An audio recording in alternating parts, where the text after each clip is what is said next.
책을 발견했어요. 근데 이게 뭔지를 몰라요. 그래서 여선지자 훌다라는 사람한테 갔어요.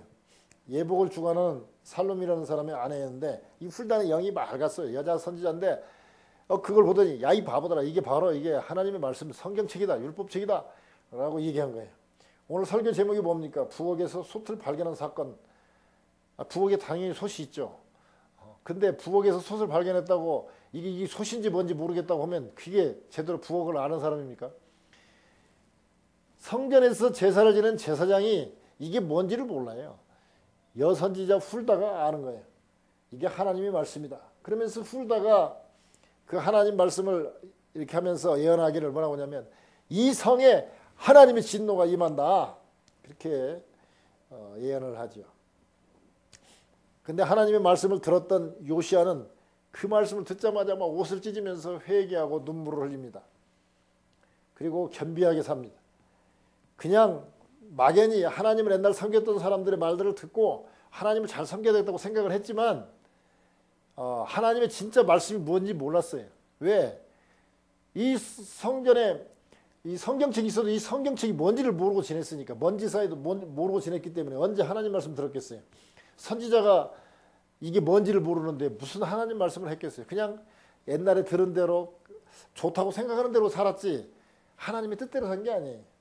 그러니까 아까 그런 얘기했죠. 산당에 아세라 목사가 들어오게 된 거는 기준이 없었어요. 하나님 말씀을 모르니까 좋게 보이거든요. 이 바알 신이 뭡니까? 풍요의 신이거든요. 물질이 풍부한 거 좋거든요. 또 아세라 신이 뭡니까? 다산, 자녀들을 많이 낳는 거. 그러니까 우리식으로 말하면 쾌락의 신이고 즐거움의 신이거든요. 그리고 바알과 아세라가 이 짝이에요. 남신과 여신이 이게 짝이라고. 그러니까 물건이 풍부하고 우리식으로 말하면 돈 많고 기쁘게 살면 그거 뭐 행복한 거죠. 쾌락주의.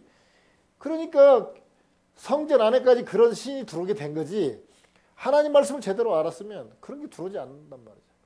왜 우리가 우상을 섬기냐, 왜 돈에 빠지고 왜 이 교회 안에서도 쾌락주의에 빠지고 우상 숭배를 하고 그렇게 점점 편하게만 예수 믿으려고 그러냐? 하나님 말씀을 잘 모르기 때문이에요. 가만히 생각해 보세요. 성경 처음에서까지 통독해 본 사람이 얼마나 있습니까? 생각보다 드물어요. 왜?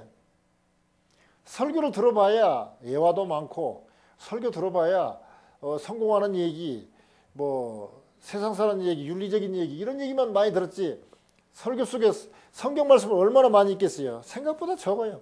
많은 사람들이 새벽기도 나오는 것 같지만 새벽기도 나오는 사람 별로 없어요. 즉 주일날 와가지고 한 30분 정도 설교 듣는데 그 30분 설교 중에서도 하나님 말씀이 몇 프로나 되겠냐고요? 얼마 없어요. 그러니까 성경 말씀 잘 몰라요. 잘 모르니까 자기 생각이 옳은 대로 판단하고 우상이 들어와도 이게 우상인지 아닌지 모르고 예수 믿고 복 받는 것인가 보다. 물질의 복을 받으면 하나님께서 나한테 예수 믿는다고 복 주시는가 보다. 이렇게 생각하지. 그게 바로 바알신을 섬기는 현대판 바알신을 섬기는 거라고 누가 생각하겠어요. 요시야가 하나님 말씀을 듣고 난 다음에 하나님 말씀대로 순종해야 되겠구나 생각하고 보다 더 확실한 기준이 있는 하나님 말씀의 기준으로 해서 이제 섬기죠. 보니까 6월절, 77절, 수장절도 지키라고 했는데 안 지켰구나 라는 것을 알고 지키기 시작하죠.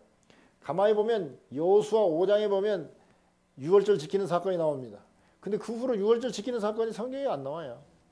그런 걸 보면 아무리 은혜를 많이 받았고 교회 오래 다녔어도 하나님 말씀하고 멀어지면 부패할 수밖에 없고 잘못된 판단을 내릴 수밖에 없어요. 그래서 우리가 은혜를 많이 받고 능력이 있고 신의 은사가 넘치고 방언 은사가 잘 되고 그럴 때일수록 더 하나님 말씀 잘 봐야 돼요. 그래서 우리가 부패하지 않도록 해야 돼요. 엄밀하게 말하면 역대기서에 보면 솔로몬과 또 이 다윗 왕이 유월절도 지키고 뭐 그런 것처럼 되어 있지만 열왕기에 보면 그런 말씀이 하나도 없어요. 그러면 다윗 왕이나 솔로몬 왕을 그 행적을 봤을 때 오히려 유월절을 뭐 한두 번 지켰는지는 모르지만 그 절기 잘 지키지 않았어요. 그러니까 하나님께서 지키라고 하면 지켜야 되는데 왜 안 지켰을까? 이 명절을 통해서 하나님이 하시고자 하는 게 있어요. 뭐냐면 유월절에 이런 걸 볼 때 예를 들어서 천막을 치고 이렇게 살면 아버지 어머니 좋은 집 놔두고 왜 천막 속에서 이렇게 어렵게 일주일씩이나 지내요. 그러면 옛날에 우리 선조들이 이집트에서 나올 때에 참 광야에서 이렇게 텐트를 치고 살았지. 그 잊지 말라고 그런 것이고 그때 하나님의 은혜를 베풀어 가지고 구름 기둥과 불 기둥으로 인도해서 우리가 이렇게 가나안 땅까지 들어가서 지금 이렇게 잘 살고 있지 않냐. 그러니까 하나님의 은혜를 잊지 말자. 그래서 이렇게 우리가 이렇게 텐트를 치고 산다. 일주일간 한번 살아보는 거다. 아 그렇군요. 하고 깨닫게 되잖아요. 그러니까 명제를 통해서 역사적 교훈을 후손에게 계승을 시켜주는 거예요. 그러면 그런 중요한 것들을 계승시켜주기 위해서 성경이 기록됐죠. 그런 어떤 유월절 같은 것들을 기록해놓고 이렇게 지키라고 하죠. 그 다음에 기록했으면 이렇게 절기로서 기념을 하게 되고 기념을 하게 되면 기억을 하게 돼서 자녀들이 옳은 길로 간단 말이죠. 그런데 요새는 절기들이 많이 없어졌어요. 자, 나라에 예를 들어서 강복절 또는 무슨 3.1절 또는 뭐 한글날 이런 절기가 있어요. 그러면 그 절기에 그날 행사를 하면서 아하 한글날 한글이 중요하구나. 강복절 아이고 우리가 강복했지. 그때 일본 놈들한테 참 힘들었었지 하면서 이렇게 되새기면서 기억하면서 하는데 요즘에는 잘 몰라요. 무슨 뭐 개천절 그러면 개천절이 뭔지 잘 모르는 사람 많아요. 그렇게 잊어버리게 되는 이유가 뭐냐? 기록하고 기념하고 기억하도록 해야 되는데 그런 절기를 만들어서 해야 되는데 안 해요. 우리가 예를 들어서 성만찬 성찬식이에요. 왜?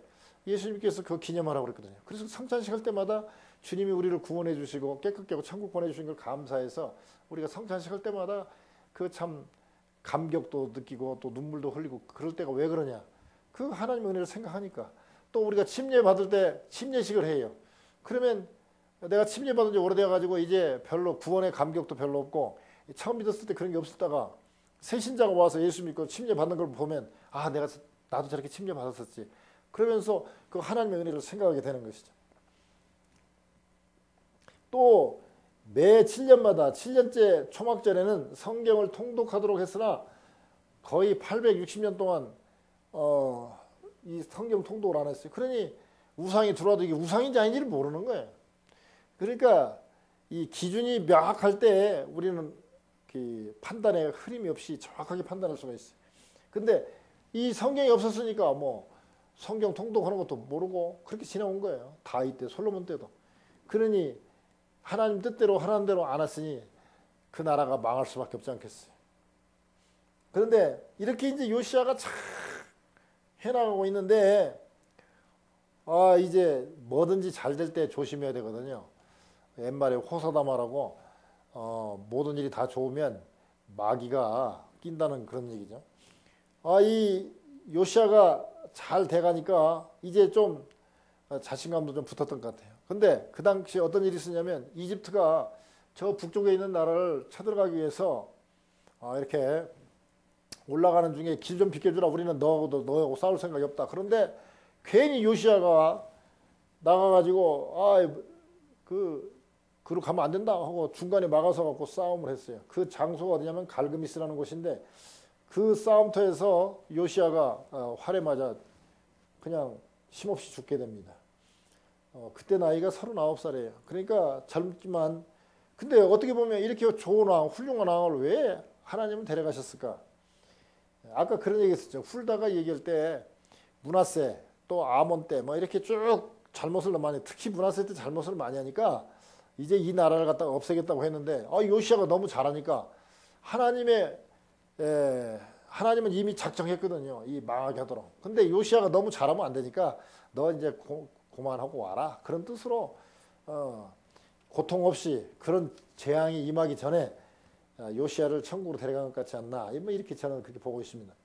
아무튼 백성들이 보니까 너무 요시아 왕이 정치도 잘하고 너무 좋은 왕이니까 사람은 속인식을 다 알죠. 요시아 왕이 그렇게 죽으니까 다들 애도하는데 아주 큰 슬픔이 있을 때마다 이렇게 얘기한다고 그래요. 아이고 요시아 왕이 죽었을 때처럼 참 큰 슬픔이네. 그런 얘기를 한다고 그래요. 요시아 왕이 죽을 때 백성들이 너무나 그 큰 슬픔을 느꼈기 때문에 아주 관용적인 용어로 쓰고 있다고 그래요. 하여튼 짧게 살았지만 거룩한 삶을 살고 유다 왕들 중에서 가장 정직한 왕 다윗 왕의 버금가는 아주 훌륭한 왕으로 기억되고 있습니다. 오늘 요시야를 통해서 우리가 알 수 있는 게 뭐냐면 요시야 왕이 돼서 보니까 성전에까지 아세라 목상이 들어와 있더라 이거지. 우상이 들어와 있다는 것이죠. 그렇다면 지금 현대에 있어서의 성도들에게도 이 성전 안에서, 심지어 성전 안에서 예배드리는 데서도 그와 같은 우상들이 있을 수 있다는 거죠. 그게 뭐냐? 물질주의요, 쾌락주의요, 혼합주의가 우리 안에 들어와 있다는 것이죠.